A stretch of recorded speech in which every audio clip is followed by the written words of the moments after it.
You will get out of this earthbound state when you rise to the sensitivity of that next planet.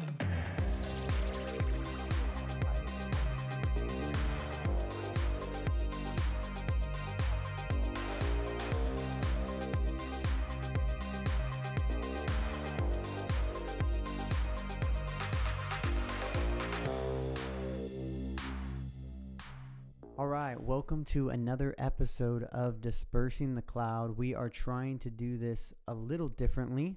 I'm set up with a mic now, and this isn't gonna be live, obviously, so that's a little bit of a downside. But I'm super pumped to try to do this a little bit different, see how it comes out, and trial number 1. So this week, this is episode 63. We're going to be talking about Kevin Mitnick's book, The Art of Invisibility. If you guys don't know who Kevin Mitnick is, Kevin Mitnick he basically is known as the world's greatest hacker. The Art of Invisibility talks all about how to operate in a world that is completely technological and we're plugged in all the time. You know, my phone is recording right now. It's on. I'm on the internet. Anyone can see where I am and what I'm doing if they have enough knowledge. So this book really talks about how to operate in this world and be completely invisible. Just as always, I'm just going to go through my notes and give you guys the rundown of what I thought, my favorite quotes and all the above. So first note in here, Foreign Intelligence Surveillance Act. It's the FISA of 1978.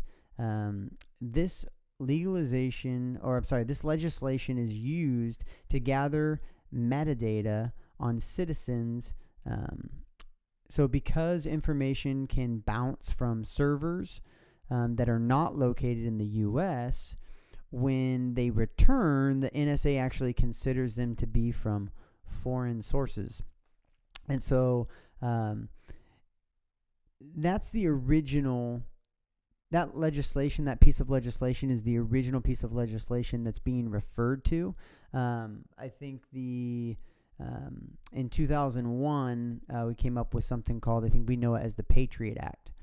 And the Patriot Act is actually abusing that 1978 piece of legislation, according to Kevin Mitnick. So this is really interesting. Since 2012, right?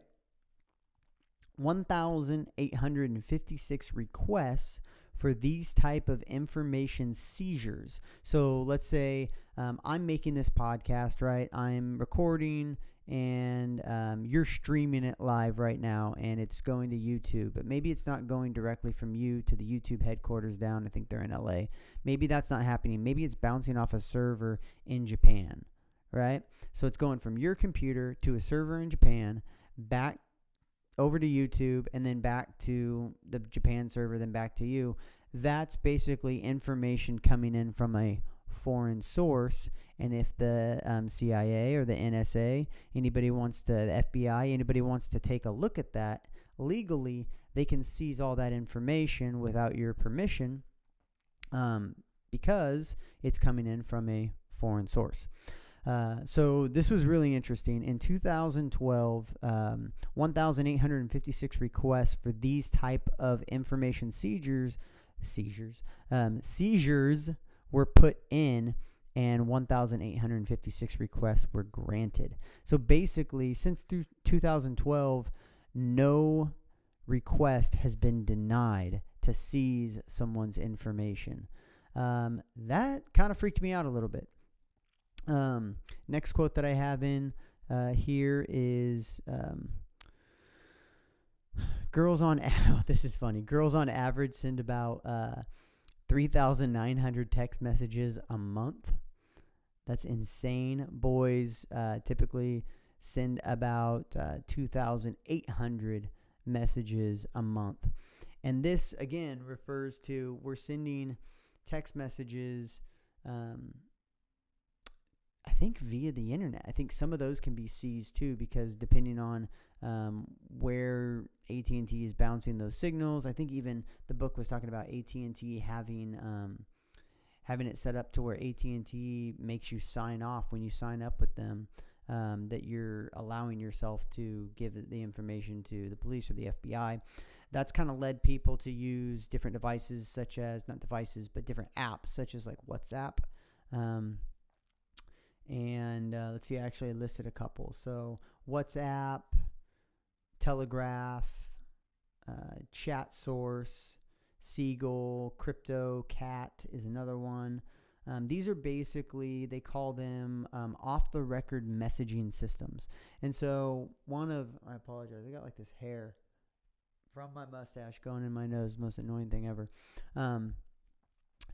It's basically, Kevin Mitnick says that you should take all of your communication and you should put it on one of these protected or off the record messaging devices or apps. I apologize. Clearly, I haven't done one of these podcasts in almost a month and a half, maybe 2 months. Clearly, the cloud has me defeating the exact purpose of these things.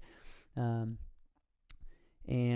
those were the different ones. The best one he suggested, I think, was Chat Secure is a good option. And then CryptoCat was the other one that he was saying, if, hey, man, I want to start really protecting my messages and getting off grid, so to speak. Those were the ones that he suggested for you to use. Sarbanes-Oxley Act of 2002. This is the Browser History Act. Browser history must be retained at all times. This act literally means that it is illegal to erase your browser history for any reason. Obviously, we still erase our browser history because it gets a little congested, but I believe it was, now it's been 3 weeks since I've read this book because I've been slacking on getting these out. But I believe what they were talking about was a case, it was a federal case where an individual had cleared his browser history, and they accused him of, it wasn't, the cloud has me. They accused him of obstruction of justice.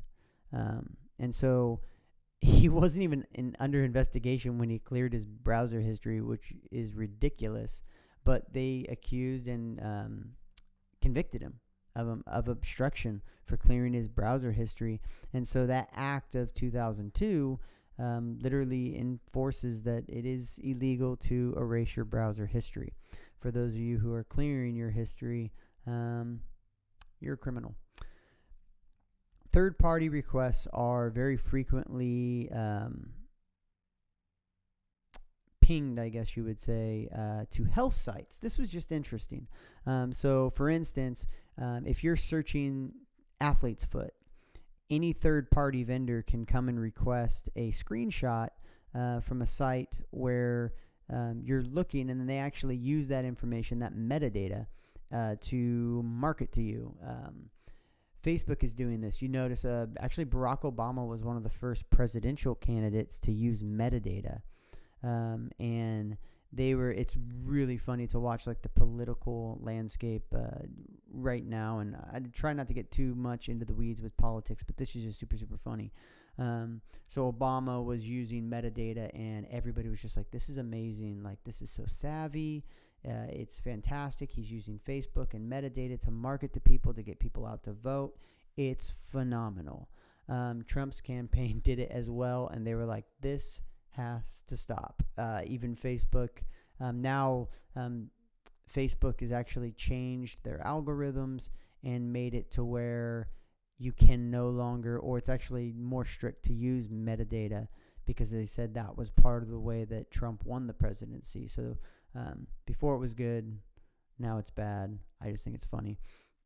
But, depending on what Facebook, it doesn't matter what Facebook does, doesn't matter what Instagram does, it doesn't matter what Twitter does. our information is so exposed for those who are in the know who want to get it. They can. We're just completely overexposed. Buying privately online. Use a separate email account. Oh my goodness, this is horrible. Sorry, my computer's freaking out on me. There we go. Buying privately online. Use a separate email account that's only used for purchasing, and send your packages to a Dropbox. Now, again, all of this stuff is just for you to try to live off the grid. If you have a phone plan, you're on the grid. If you have internet service, you're on the grid. We're talking about people who are like, you know what? I want to protect everything that I do. I don't want, let's say if you're a person who is high profile, right? I don't want people sending packages to my home because then they're going to have my address. I don't want to attach my email address to my name because then people are going to watch what I'm buying. You know, maybe I don't want people to know what I'm buying for whatever reason.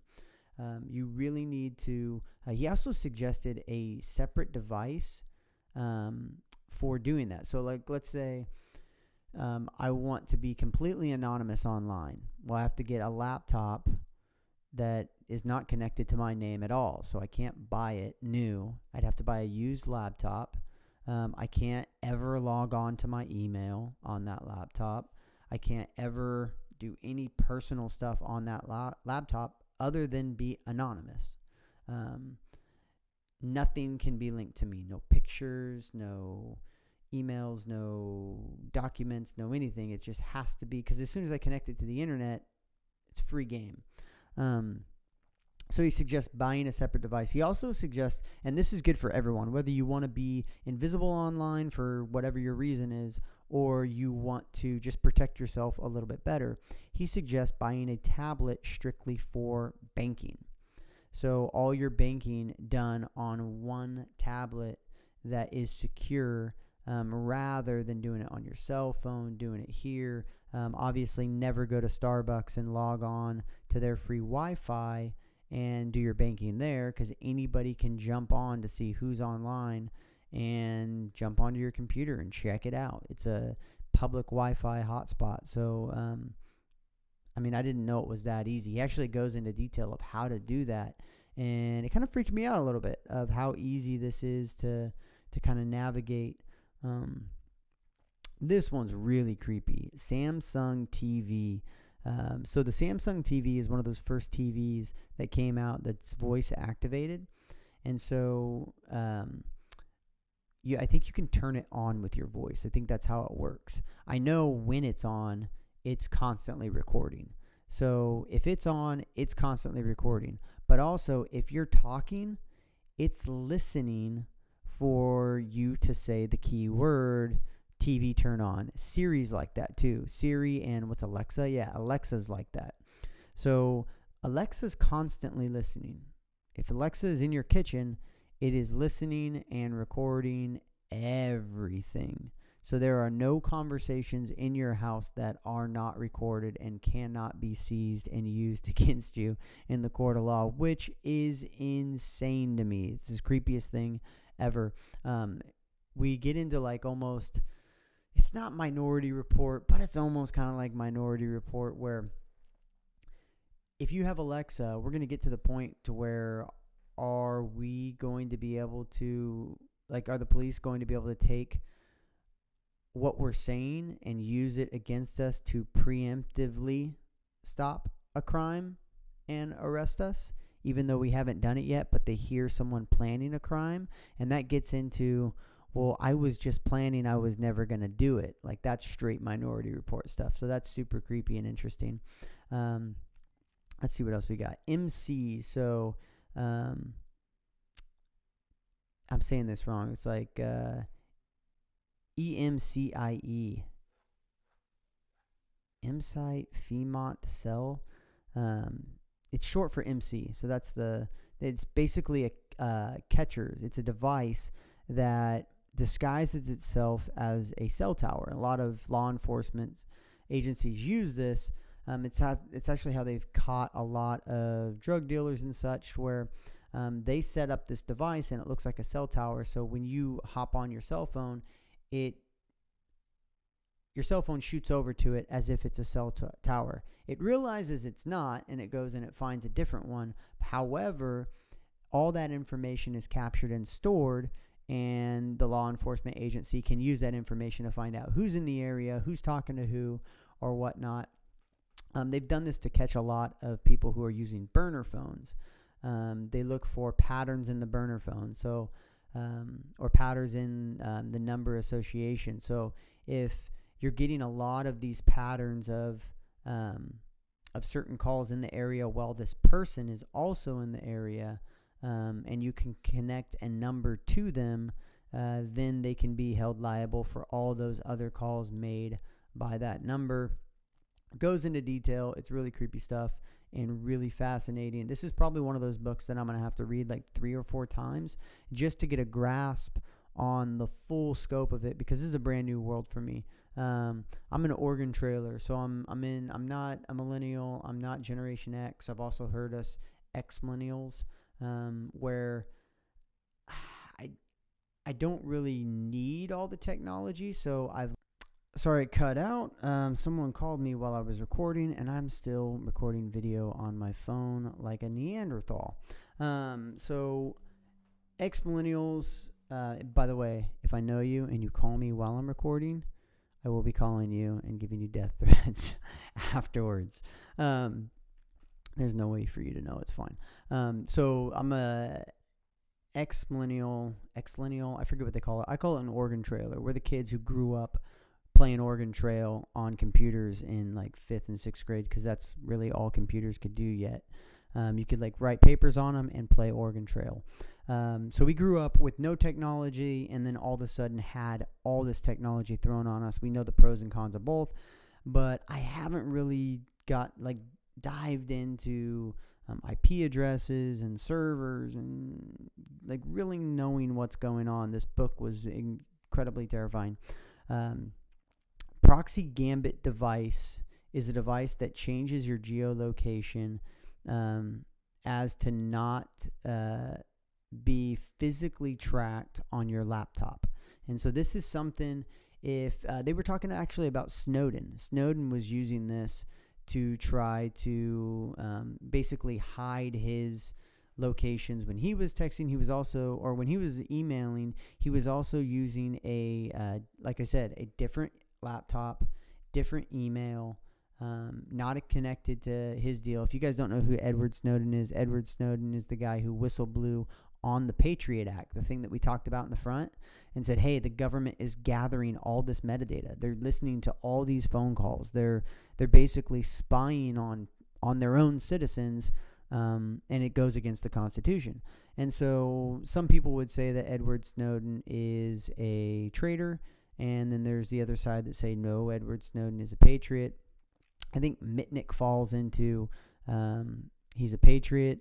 But people would say, yeah, but Kevin Mitnick's a convicted felon. He actually got busted. Kevin Mitnick was hacking into different organizations for fun. He was basically trolling people. He was hacking in, trolling people. He wasn't really stealing anything. He was just doing it for fun. And he was actually tracking, it was a really cool story. He was tracking the FBI team that was tracking him. And he basically had like this pager that went off, letting him know that like all these different cell phones from different people on the team that was tracking him were in his area. So he knew that like they were going to be like, they're here. They're here to get me. So he got all of his computer stuff out of the house and he took it to his buddy's house. And he went and stopped by the donut shop and got a box of donuts, said FBI donuts, and he put it in the fridge and he goes to sleep. I guess like 4 a.m, the FBI comes knocking on his door and they can't find anything. And he hears from someone opens up the fridge and goes, what the? And he just said it was a highlight. He ended up in federal prison, but still, I thought it was pretty funny because he's trolling the FBI. Not something I want to do or am capable of doing. Back off me. I want no problems. But I find this stuff to be very, very interesting. Proxy gamut device. That was pretty interesting. And then he goes over talking about surface web, deep web, dark web, what these things actually are. I had no clue what these things were. So surface web is basically just the internet. It's the internet that you see on a day-to-day, you know. Deep web are subscription-based and password-protected sites. So deep web would be your bank account. Deep web would be anything that you need a password to get into. That is deep web. Dark web is not actually accessible through any ordinary browser.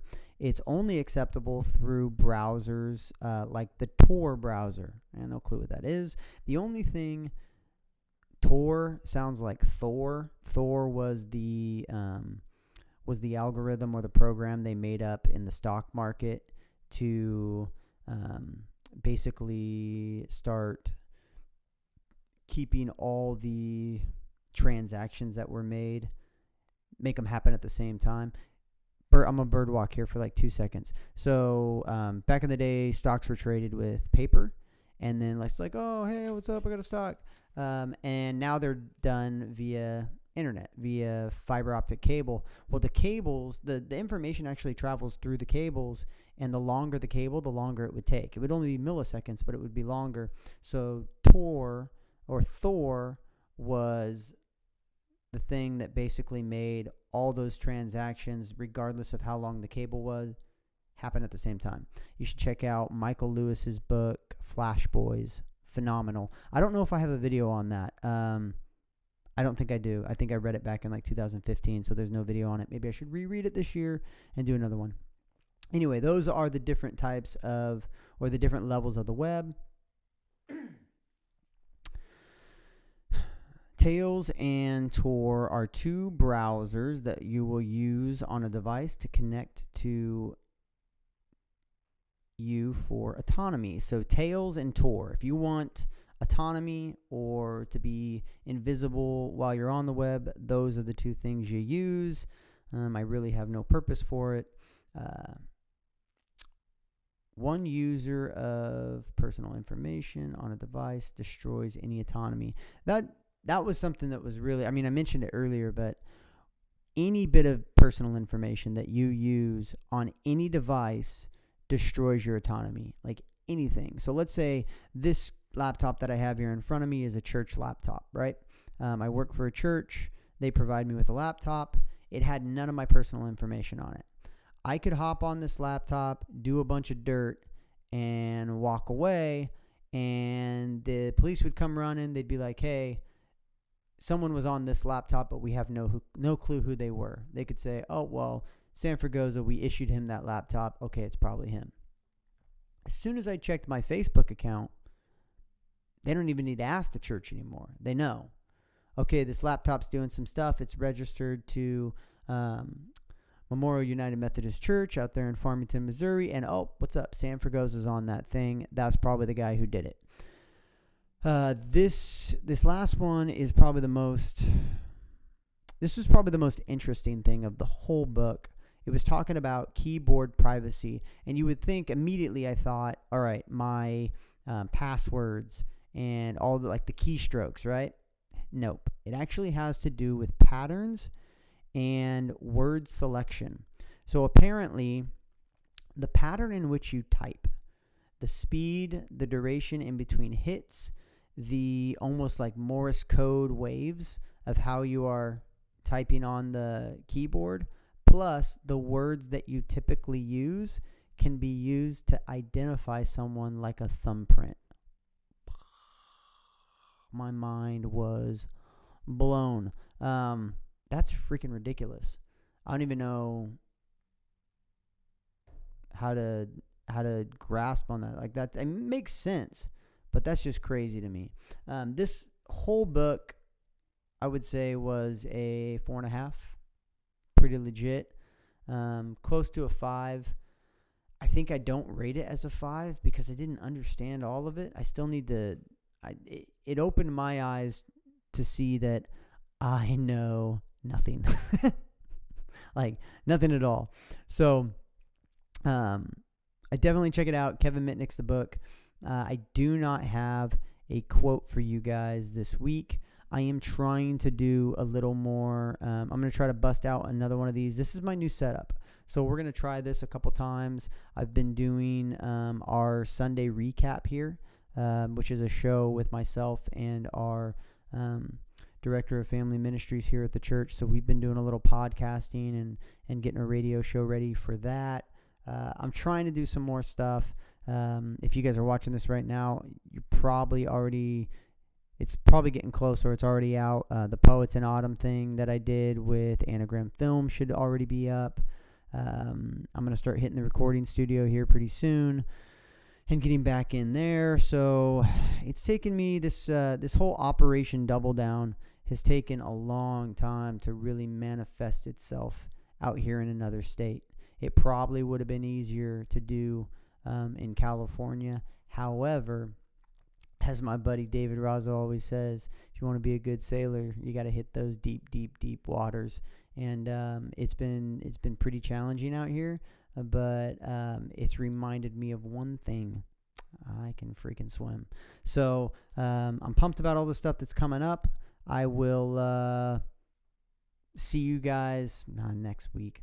I'm going to try to get this out. The next book is Jordan Peterson, 12 Rules for Life. I already read it.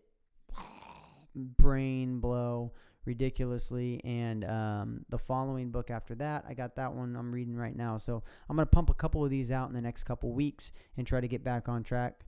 Thanks for watching. I appreciate it. Make sure you guys subscribe. Find me on Instagram at Fragoza. Later.